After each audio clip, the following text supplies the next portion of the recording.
Welcome to Uriah Heep, the Magician's Podcast. I'll be covering every studio song the band has recorded and every bonus track that I can find. Each week we'll go over a new song from the beginning to where they are currently, and as they keep adding albums, I'll keep adding shows.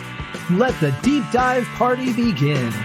In the magic garden, some were singing, some were dancing. Hello and welcome to another episode of Uriah Heep, the Magician's Podcast. I am your host, Scott Haskin, on this band-endorsed, fan-based podcast. We are finally, the day is here, guys. Today is release day for Uriah Heep's 25th studio album, Chaos and Color.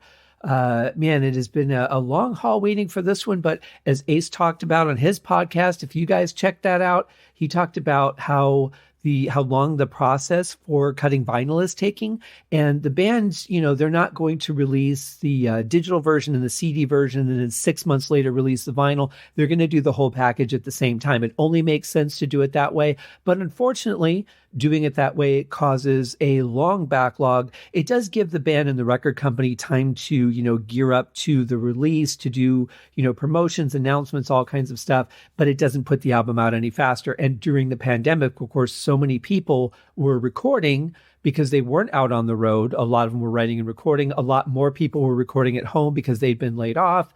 And that puts more pressure on the pressing and the distribution companies because now they're flooded with people that really want to hurry up and get their product out there, and the waiting list grows longer and longer. I don't know if there was any kind of priority given to certain people with maybe different, volume levels or what, or popularity, expected sales. I don't know. I know that in the book world, there were some books that were pushed back if they were like charity projects, because the pressing companies, or the printed companies in the book's case, they need money because they have to pay for their plants. They have to pay employees, all that. And during the pandemic, they couldn't print books either. So I know that some of the, the lower income or no income sort of charity projects were pushed to the side so that they could run paying projects.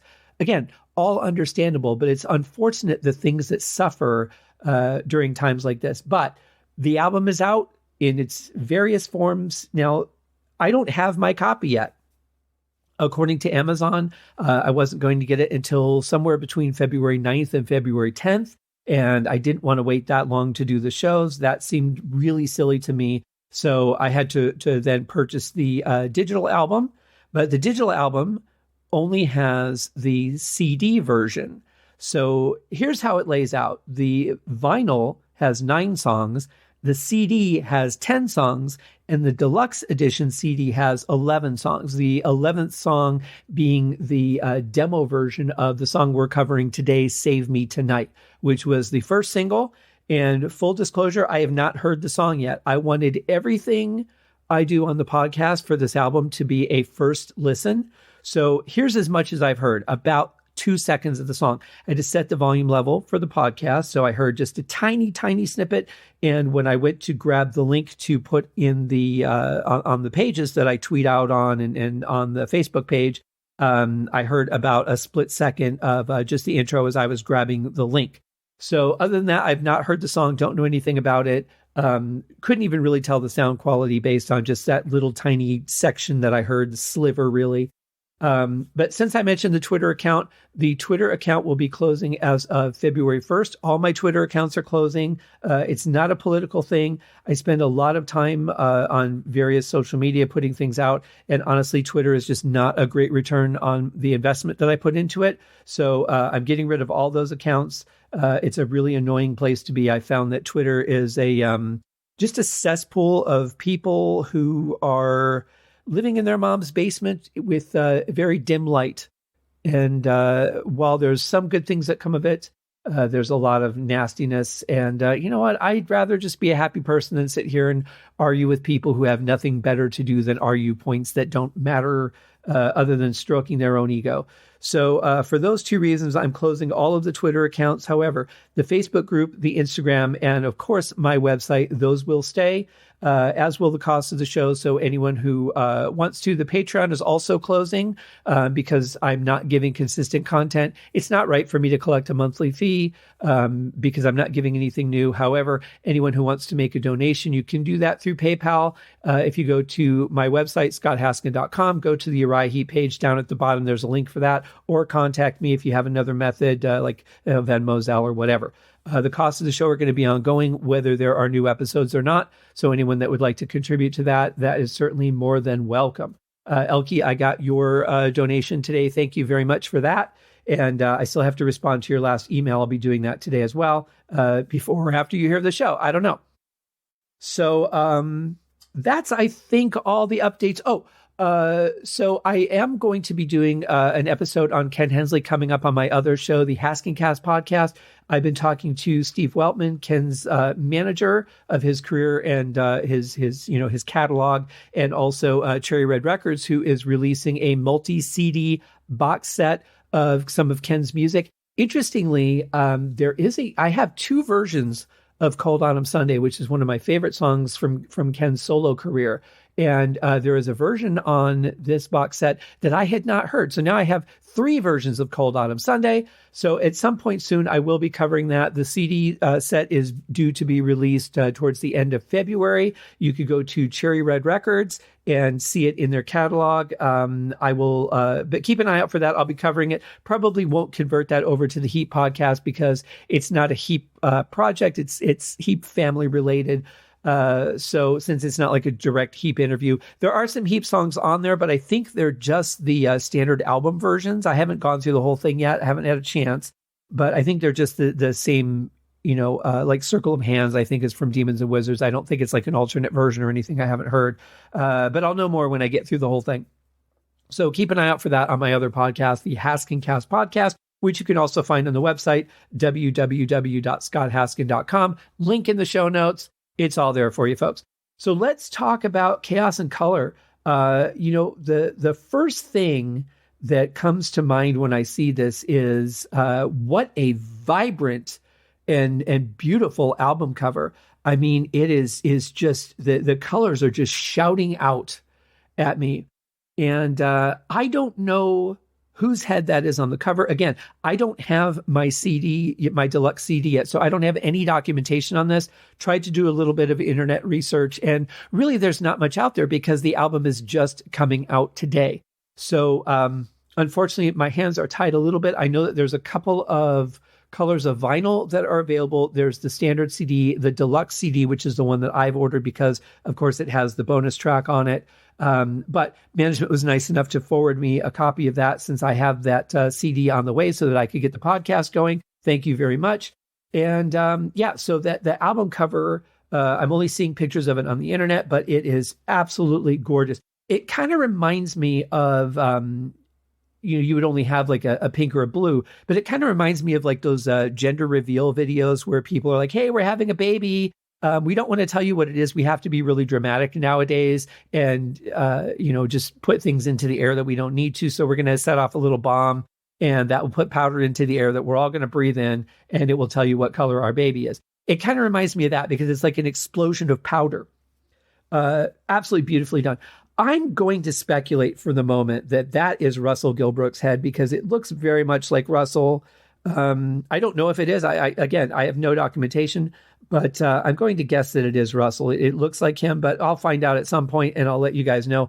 But man, what just a beautiful explosion of powder. I don't know if that's all digital or if that was like an actual something that was set off to create that. But either way, it's absolutely gorgeous. It does look like there is some paint in there, so it might be like overlaid. I'm not really sure. I don't know how it was created, but I will say it's absolutely gorgeous. Very simple black background, vibrant, beautiful Uriah Heep logo, and the title right underneath of it, all in white. Really stands out against the colors in the black background. It's tough when you're doing graphic art to find the way to do wording properly because you've got colors. I know that for the girl that does my lettering, Rebecca Poole, is fantastic at taking these amazing backgrounds that Kelly Kinkart creates, who does all my graphic design, and finds a way to put the lettering of like my name and the album title in there, and against these just amazing pictures. And I don't know how she does that so that it stands out and they don't have cross-contamination of colors.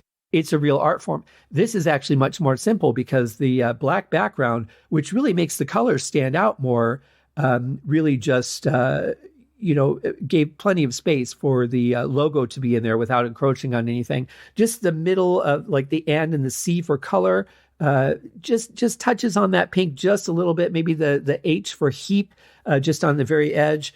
But it's absolutely beautifully done. So you've got, I'm guessing the chaos is the head, which seems to be, cocked back and just the mouth open, screaming. It almost looks like it's screaming, and these are the colors that are coming out. Kind of remind, what was that show? Heroes, I think, where they had that one character who had an ability to see sound. And I think she was deaf, but she could see sound. That was probably why she got that ability. And it was like colors coming off of the piano or the cello or whatever. And kind of reminds me a little bit of this album cover, just that same thing. But absolutely beautiful. The album is out now, guys. It's downloadable on iTunes, Amazon, all those places. The deluxe CD is being shipped. Some people may have it already. I know that I won't have mine for a little bit. I did get confirmation that it's shipped today. Usually Amazon's pretty good about having it to you on release day. And it could have just been a amount of stock versus the orders that they got. I don't know. In any case, I will have it before the date of February, I imagine, unless it's being shipped from overseas, but it was ordered from Amazon US. So we'll just see. Some people did get their vinyls, which was nice. It looks like some got them in the mail. Others probably went to the shop and got them. But there's a lot of pictures on the internet of people holding their CD or their vinyl and posting that on the websites, which is really cool. Congratulations to you guys. Also, if you didn't see the post, BMG has released the picture disc of Sweet Freedom from the Everyday Rocks box set as an individual item for purchase. And going beyond those 7 albums from the Everyday Rocks box set, they have also released Return to Fantasy, which you can get as a solo picture disc. It looks like the same quality as they did the box set. Those really thick, beautiful looking picture discs I showed you about in my reveal video or my opening video. Absolutely amazing. And that is available at the Uriah Heep store, www.uriah-heep.com, where Dave White runs that. And he just has done an amazing job getting that website going, and hundreds and hundreds of pages of things to dig into with the history and lyrics and all kinds of stuff. So I do have the lyrics for this song. I am kind of flying blind again. I don't have my booklet, and the lyrics are not available online yet. So I'm just going to have to kind of wing those as I do the shows for this season until I get that. So it's going to be fun, a little challenging, because this is the first album that's come out since I've started the podcast. Living the Dream was already out for a little while before I started it. So this is an interesting season, but let's get into the music. Now we have 2 versions of their first single and the lead song on the album, Save Me Tonight.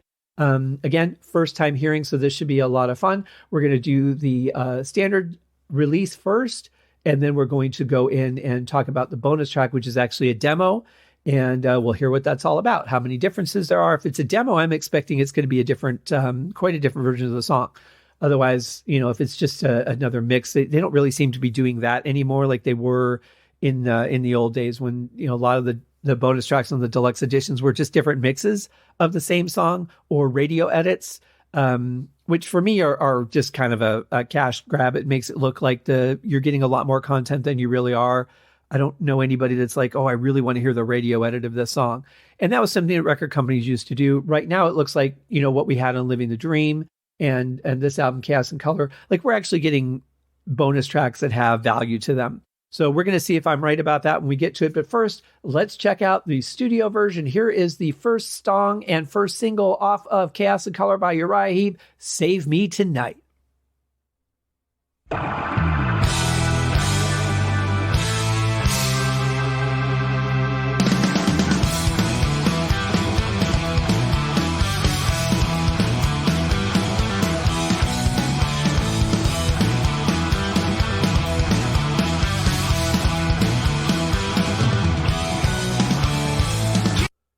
Well, right off the bat, I can hear that Bernie's about to come into the song. But before we get to the vocals, let's just talk about the opening. Obviously, kick-ass way to start off a rock album, right? Very powerful, hard-hitting, high energy, just ready to go. Excellent. I love that we hear just a little bit of that Hammond on its own because it starts to get a little bit buried behind the guitar. So it's nice to know that it's there. It sounds very good, very powerful. Love those oscillators kicking off a rock album. Great kick drum sound and snare sound from Russell. Bass is cutting through nicely. I could use maybe just a touch more, but that's me being extremely picky, especially now that I'm really furthering my skills as a bass player. I'm wanting to hear a little more bass in the mix. Great guitar sound from Mick. So right off the bat, we've got some top notch sounds. Not surprising though. I mean, this really follows the sound quality of Livin' the Dream. Very full, rich, fully in both ears. Visually, that little snippet there is coming up as Brickwall Limited, but it's weird. Ever since I upgraded to Windows 10, I've noticed that the waveforms don't come into my DAW the same way that they used to. I don't know why. I don't know why it wouldn't.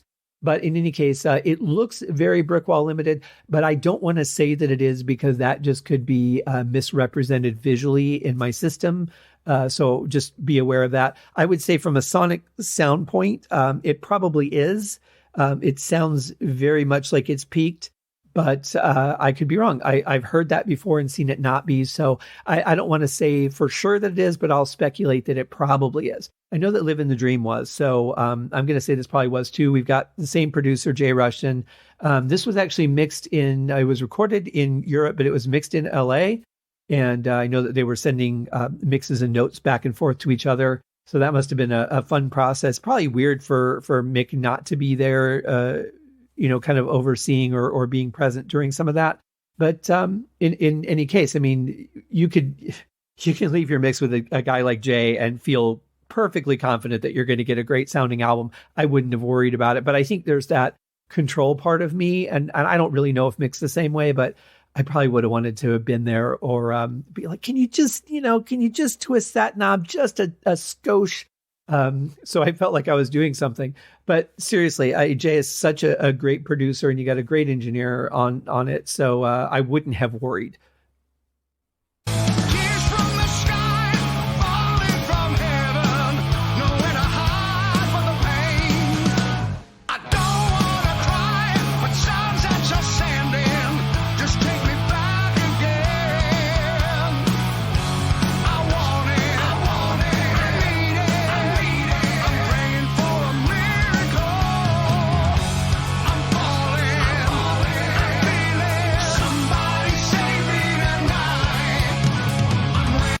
Wow. Bernie sounds great. Not surprised. I remember when I interviewed him, we talked about that and, trying to just, keep your voice solid through the pandemic because they hadn't been touring. So, you're kind of left to your own devices and responsible for keeping yourself together. Guitarists, drummers, bass players, vocalists, they all have to practice. They all have to keep up their chops. Keyboard players, same thing. I think his voice sounds a little bit deeper to me, and maybe it's just a style on this song. We'll find out as the album goes on, but I think he sounds really good. In fact, I would say he sounds, in this part at least, he sounds a lot like a young Bruce Dickinson. If you think back to a song like Run to the Hills, really kind of reminds me of that voice. I feel there's a lot of youth in it. But yet he's been singing with Uriah Heep for over 30 years, so he's not 21, but he certainly sounds fantastic. Love that little change in there, that unexpected, changing it to halftime. I didn't see that coming. Very, very powerful verse. I'm digging this song.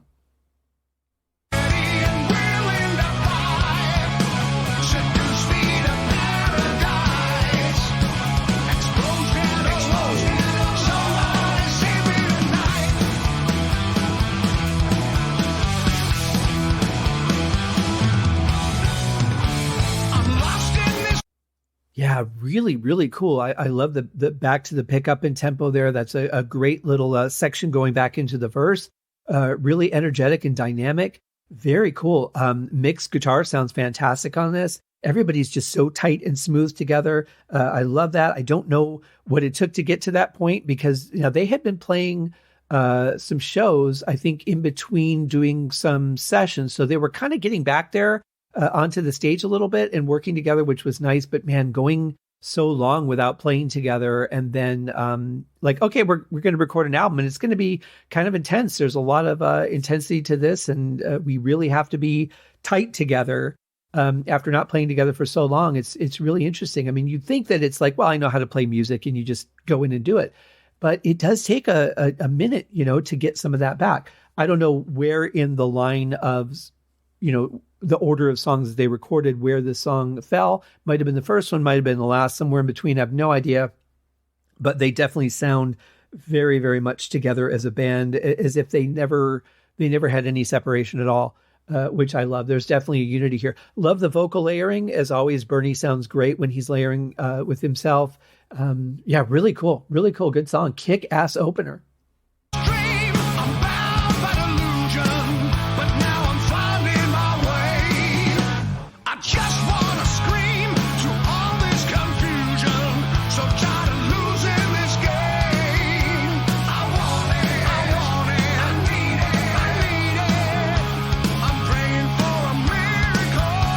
I'm falling, I feel it, somebody save me tonight. I'm ready and willing to fight. Seduce me to paradise. Exposed and somebody save me. Okay, I'm going to stop it here real quick because I sense this is about the time for a solo to come up.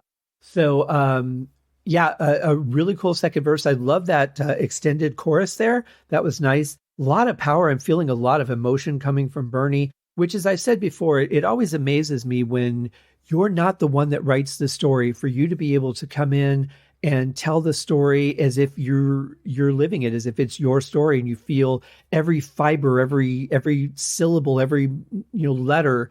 Really always amazes me. And Bernie and I talked about that when I interviewed him too. It just real talent as a vocalist. You don't have to be a lyricist to be a vocalist. And Bernie's one of those people that absolutely proves that. We talked about the comparison to Reba McEntire, who's another one who could take songs that other people have written and make you feel like she's living it right now. And I absolutely love singers that can do that. And Bernie just jumps right back into the fold again. Like there was no pandemic, no stop whatsoever.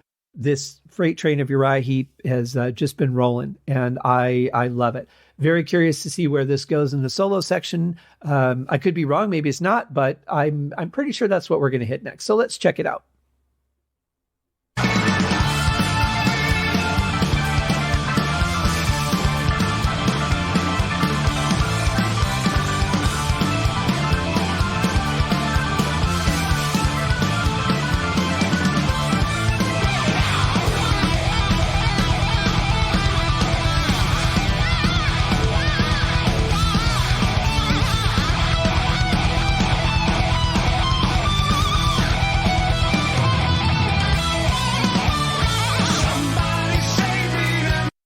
Okay, wow, that was killer. Love the organ solo. I wasn't expecting that. I heard that little organ note before the last cut, and I thought maybe we're going to start out with organ, but I wasn't sure. That was nice to see, and I love that the organ just cut right back through, because I didn't really hear the Hammond through all of this since the beginning. So it was really nice to hear that come through again. Great solo from Phil. Then traveling into Mick, just blasting us with a plethora of powerful notes. Love that classic Mick sound, and Russell doubling up on the bass drums was really nice there. It didn't override anything. I think the mix, this is probably the best mix I've heard on the drums on a Uriah Heep album for Russell so far. I know this is a different kit. This would be the first time recording with the kit that was made for him during the pandemic. I think they were just finishing it up when I interviewed him. I can't remember now, but I know it was around that time. And I know he hadn't heard it yet. If I remember right, he hadn't heard it yet. So this would be the first time recording with the new kit. It sounds fantastic. The cymbal volume and everything is great. Now, he's a Pisces artist. Those are my favorite cymbals. Love those. Have ever since I was young. And really great sound overall. Really great to hear new solos from these guys and just hear the fierceness and the energy. It's almost like, the animals have been in the cage, and now the cage doors have opened and they're allowed to come out, and they are hungry. I'm feeling that in the performance, and I could not ask for more. I'm ready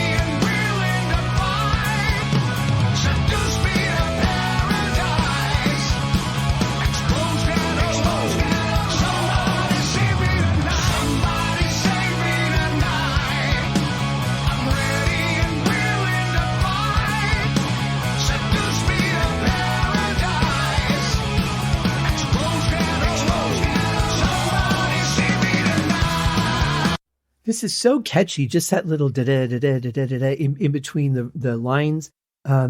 Really, really just is going to stick in my head. I can already tell. And that is one of the signs of a great song, is if it's just going to play over and over again in your head. Just like still to this day, one of the most obscure tracks, My Joanna Needs Tuning. Every once in a while, I'll just be doing something and all of a sudden that song will pop in my head. Don't know why. I don't know what it is specifically about that song. Same with that solo section in Salisbury, just that, the rhythm between the bass and the keyboard, in between mixed solos, and of course the solos. But there's just like certain things that are so magical, they just pop into your head. This is going to happen. I can already tell with this song, and I'm not unhappy about that. It's going to be worth listening to over and over again. I can tell you. Don't think I mentioned it before, but this one was actually written by Dave Rimmer and Jeff Scott Soto, and much like "Grazed by Heaven," which was, I think, wasn't that the opening track on "Living the Dream," was written by that duo. And, it's nice to see, and I've said this before, but it's really nice to see a band that takes all their musicians seriously as musicians, and not, you're just the bass player, you're just the drummer. I know that Russell, and we're going to talk about those tracks during the season, wrote some of the songs. When I interviewed him, he was working on those with a friend of his. And, I know a couple of those songs made it on the album. So I really like that this band is not just like, hey, I'm the guitar player, or I'm the keyboard player, or I'm the vocalist. I write the stuff. You guys come in and do your parts. This is very much an open band. And I think that that's something that a lot of bands are missing. And there are drummers, for example, that are just drummers. That's all they want to do, is they want to just come in and play drums and not do anything else. And they'll write their parts or maybe have a suggestion here and there, but they're not melodic musicians. Maybe they don't have ideas for riffs or melodies or something like that.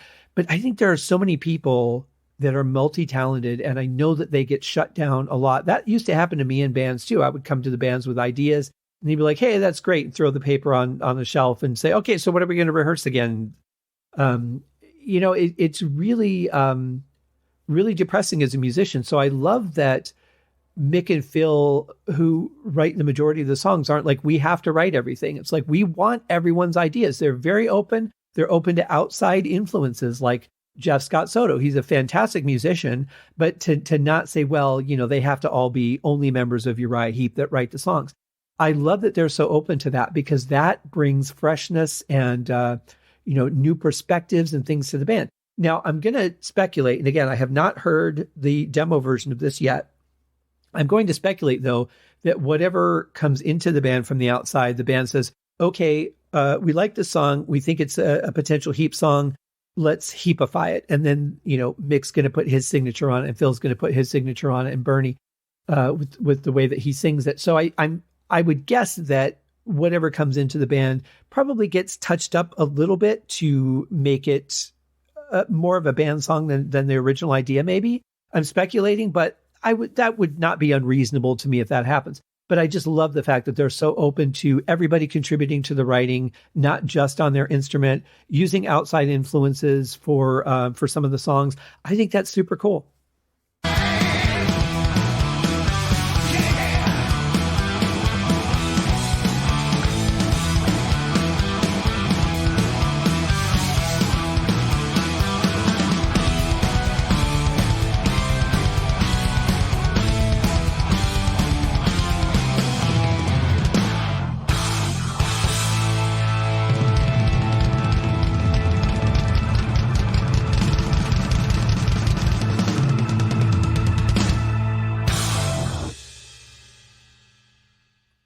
Boy, you could really feel that cymbal ring out inside your head, can't you?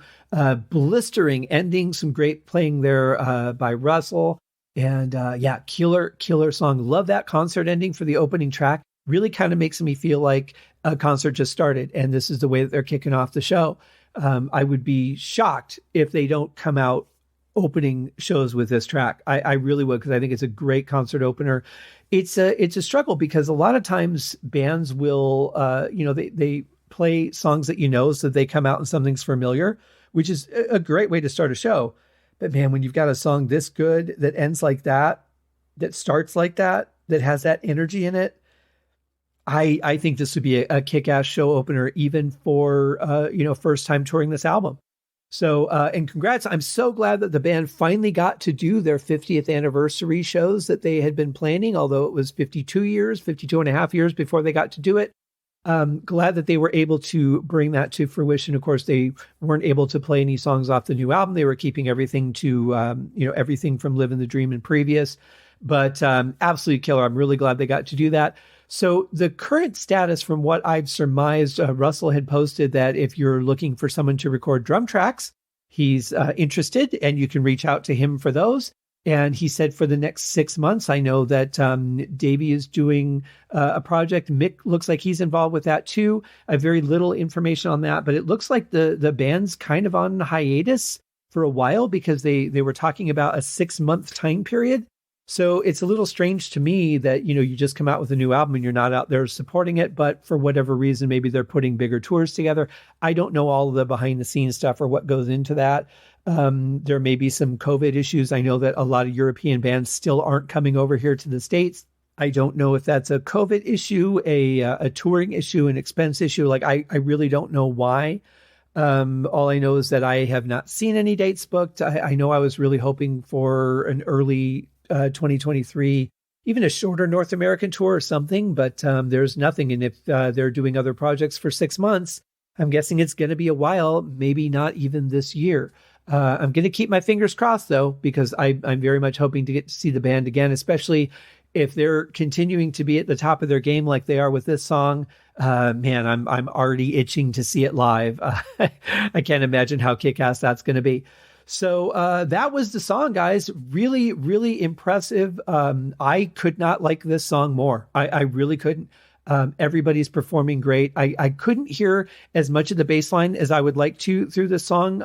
Again, that's just me listening through these headphones and in my studio. So I hear what I hear. Maybe in your earbuds or, whatever you're listening to, you could hear it a little bit better. I'm going to test it out on some different devices and see. But as of this listening, the bass wasn't cutting through as much as I'd hoped through the majority of the song. But Russell's bass drums are also at a low frequency, so they might be clashing with that bass a little bit as well, especially during the double bass part. So since he actually plays 2 bass drums versus playing with a double pedal, you've got the stereo split for the bass drums. So it's going to be a little bit different. It's going to fill the sound space a little bit more. But let's check out the demo version. I'm really curious to hear what the demo sounded like, and I don't know at what stage this demo was done. This could have been, Dave and Jeff wrote the song, brought it to the band, and this is the band's first recording of it. It could be what Jeff and Dave recorded and brought it to the band. I don't know. Again, don't have the documentation on it yet. Hopefully I'll be able to find out some information and share it with you guys soon. But let's check it out.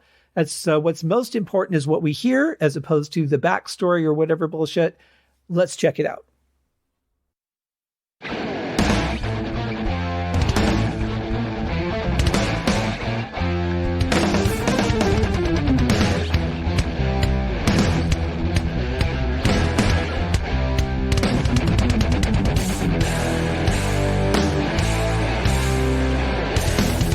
Wow. This is very different. It feels like an entirely different song. This is very intense. It's very Dream Theater-esque, and kind of reminds me a little bit of the It's Jam, which is a song I absolutely love. But it's wow, this is like really super technical. It does sound very dry. Not really hearing much reverb on it. The drums are dry. The guitars are dry. So definitely feels like a demo. But I don't know who's playing on it. All I can say is that this is very different from the song that we just heard so far.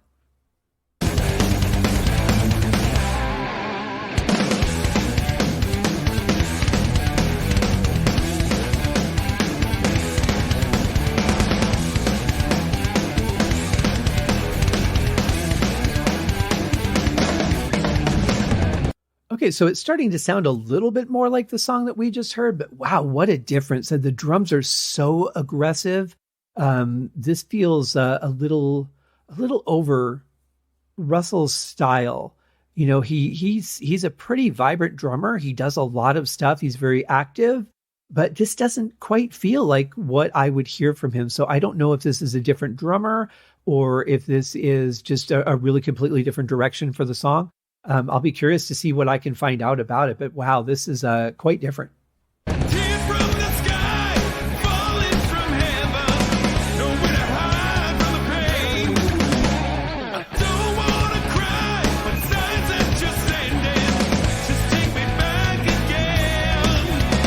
Okay, so based on that, I'm going to say that is not Bernie singing.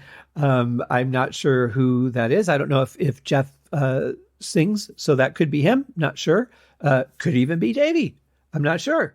But I don't think that's Bernie. So I'm going to say that this was probably the demo that was recorded to bring to the band to say, hey, here's a song idea. What do you guys think? And then they said, okay, well, I like it. It's worth working on. Let's kind of make it a Heep song. And then they turned it into the song that we first heard. But this is interesting. Let's see where it goes.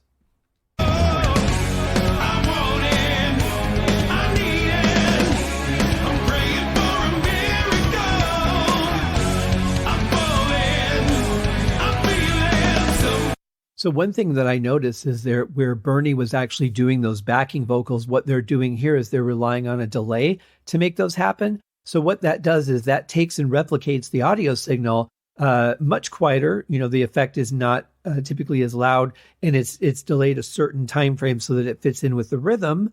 But otherwise, if it just came up at a random time, it would feel really off. So it has to follow a certain duration within the tempo, whether it's an eighth note or a quarter note or however you want to do it. Looks like there's just one delay as opposed to having it repeat, and fade out. Which is also very common. I like it, but I like the way Bernie does it better. I've always appreciated the fact that he takes the time to actually record the vocals, even though there's often a slight delay on it. It's not an obvious delay like this is. He actually goes in and records those as he did on the studio version that we just listened to, which I really prefer, especially with the way that he sounds singing with himself. I would prefer he does it the way he does it. It just sounds better to my ears.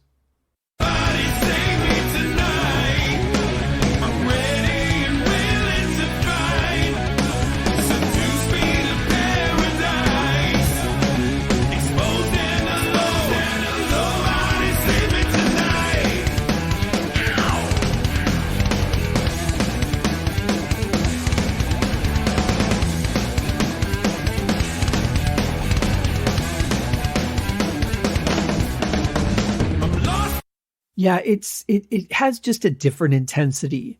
I don't think it's bad at all. I think it's actually a really cool song. And had I not just heard the other version, I would probably like this better. But if you're listening to it in terms of it being a Uriah Heep song, it feels a little over the top, aggressive and technical for Uriah Heep. I can't really think of a song that they've done where I would compare this to as far as the particular intensity, especially on the bass drums. Those are some really quick triplets on the bass drums there that just doesn't seem to feel quite like Heep the same way. I'm going to laugh if this is Russell and I have to eat all these words, but obviously from the final product, they didn't quite go in that direction. So I think there's some validity to it, but it is a cool track. I could certainly see why this would have been brought to the band and they would have said, yeah, I think this is something to work with. I do love, again, the high energy of it. I think the vocal is good. I prefer Bernie's version of it, not from any bias. I just like the way that he layers the vocals and stuff a little bit better. But if I was not thinking of this song in terms of a Uriah Heep song, if I was thinking of it as like a Dream Theater song or some other like progressive metal band, I think this would be great.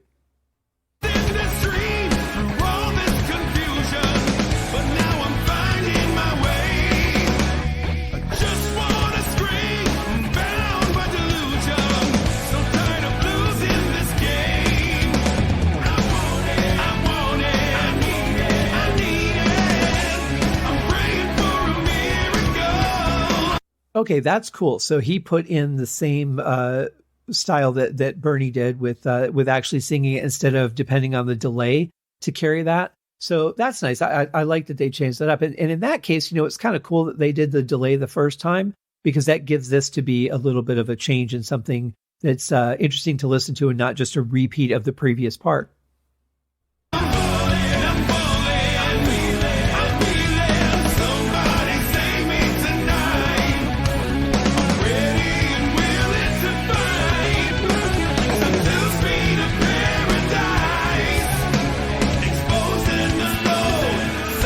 It's actually a nice layering of guitars there, though, too. I heard a flange guitar doing a fill in the middle of that. And then at the end, we've got just a regular distorted guitar with some reverb on it, maybe a slight delay. But that sounds really cool. I like the layering of guitars there. It's a very powerful version of the song.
That is pretty badass, I have to say. I like this version of the song for sure. Now, when I said that the drumming was different from Russell's, I'm not saying it's bad. I actually really like this style of playing. It's not a style that I really pushed as a drummer myself, even when I was playing progressive metal. It's a little bit past where I like to play, but it is very, very talented playing for sure. I really like it, but what I meant to say, if I didn't come across correctly with this, is that it just doesn't sound like Uriah Heep performing it. So that's definitely the difference between the demo and the final product, is that this doesn't have the sound of Uriah Heep, but it's a song that they could do, but this sounds like somebody else doing that song in a more aggressive manner. But I love this last section. There were some really nice twists and turns, some great playing in there. It's mixed very well, too. I don't know who mixed it, but I have to say it's very, very well done. This is cool. No surprise, there is nowhere to run. Time to take, time to break. Now the battle's begun. Okay, that's interesting. So they went back to using the delay on the vocals instead of the vocalist recording it. That, I don't know, that feels weird to me. It's like once you've rung that bell, you can't unring it. You know, it feels emptier because I've heard it more powerful. And whereas the song typically would be gearing up to be more and more powerful as it goes on, this feels like a step back. And that could work. I mean, that could be an intentional thing. And if that's the intent of it, that's fine. But it does feel a little bit empty to me without having the layered vocals there now that I've heard them.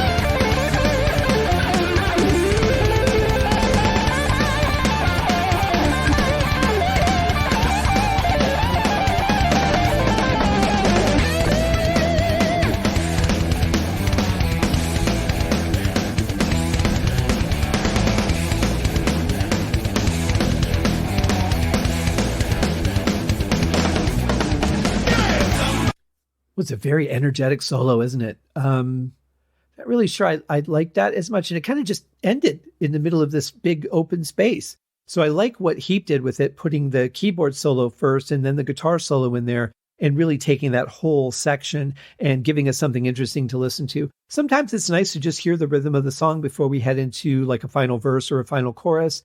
But I don't know, the guitar, like there was all this space and the guitar just stopped and then it felt empty. Again, demo version, not picking on it at all, just more an observation, but it was weird.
never mind ending a heavy rock song with a little bit of amplifier noise. That sounds cool. Yeah, killer ending. Very different. That one guitar note though, it's like a squeal, and I hate that sound. I just hate that sound.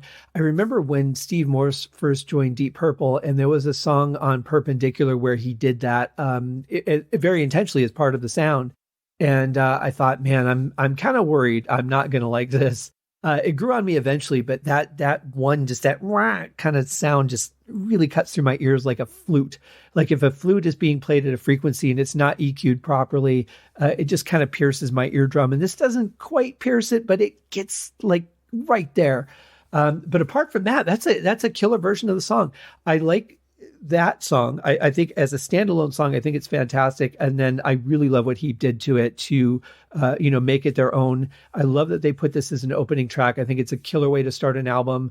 Really defines we've been on hiatus, but damn, we are back with a vengeance. And we have not skipped a beat since Livin' the Dream, even though we haven't been out touring. This is such a powerful statement for an opening track for an album. I cannot wait to get into the rest of the album. Again, have not listened to anything ahead of the podcast because I want every single song to be a first-time reaction.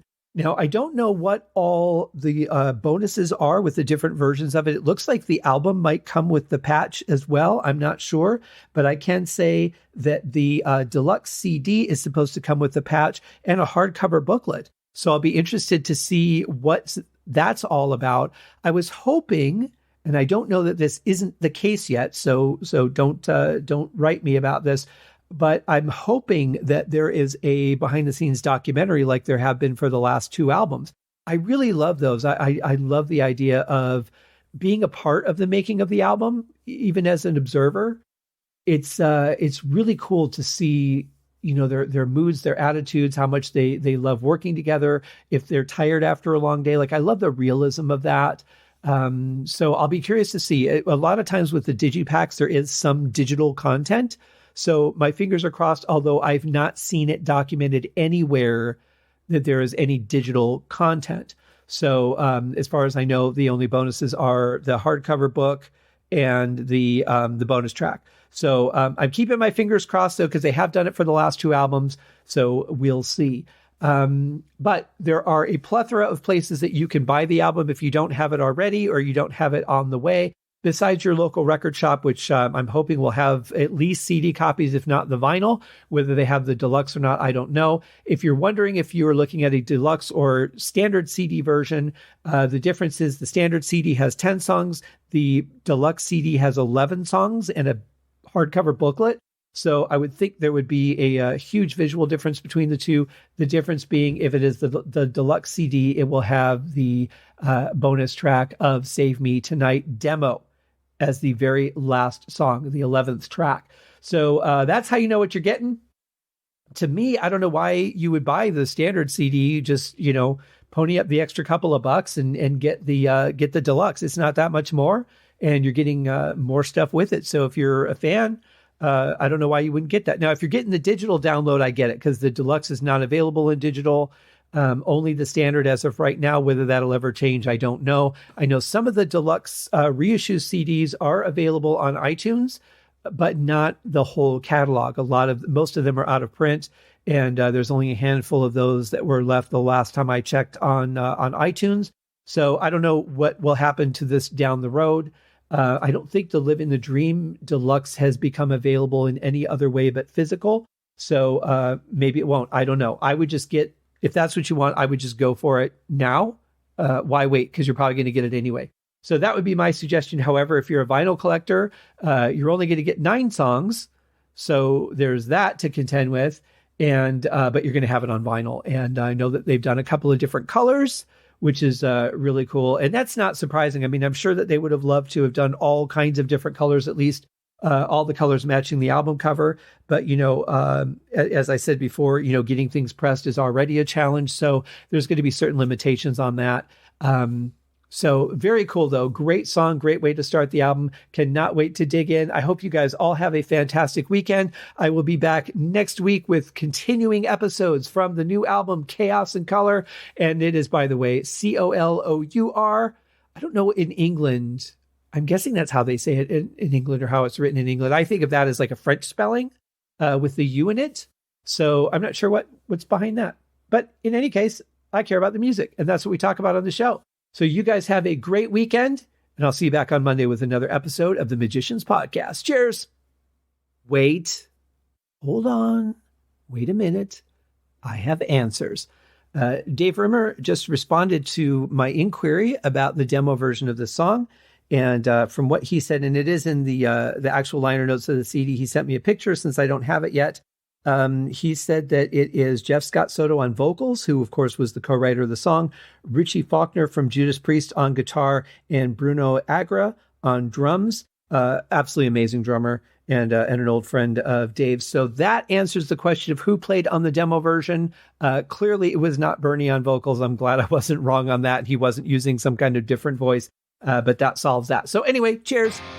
Thank you for joining me on this episode of Uriah Heep, the Magicians Podcast.